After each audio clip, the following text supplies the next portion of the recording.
సరే నేను చాలాసార్లు వీడియోలు చెప్తుంటాను, అంతర పంట కదా సార్. రైతు అంటే ఒకే పంట మీద డిపెండ్ అయితే ఇన్కమ్ రాదు. ఇది చూడండి సార్, మనమే ఇచ్చాము చింతలపూడి దగ్గర. కొబ్బరి వేస్తారు, కొబ్బరి 28 వేసారు, మధ్యలో జీడిమాడు వేశారు. జీడిమాడు ఆల్రెడీ ఒక సంవత్సరం క్రాప్ తీశారు, ఇప్పుడు క్రాప్ మీద కూడా ఉంది.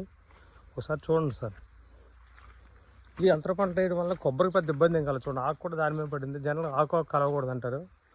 చూడండి సార్, ఈ సంవత్సరం పలసాయం, రెండోసారి పలసాయం కూడా రెడీ అవుతుంది. చూడండి డిస్టెన్స్ కూడా.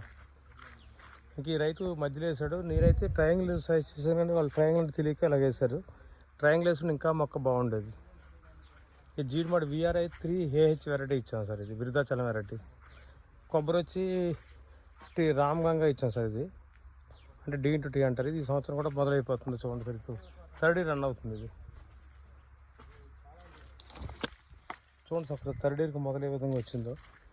అది మన ఈస్ట్ కోస్ట్ అది మన 6 years పడుద్ది. మెయిన్ ఎస్పెషల్లీ 60 మొక్కలు కొబ్బరి వేశారు. జీడిమాడు కూడా 60 వేశారు. ఈ ట్రయాంగిల్ ఇక్కడ వేసుంటే ఇంకా బాగుండేది. కొద్దిగా అండర్స్టాండింగ్ లోపల కొబ్బరి మొక్క మధ్య చేశారు. ఇది వేసుంటే ఇంకా బాగుండేది. ఆకులకు కూడా ఇబ్బంది లేకుండా ఉండు.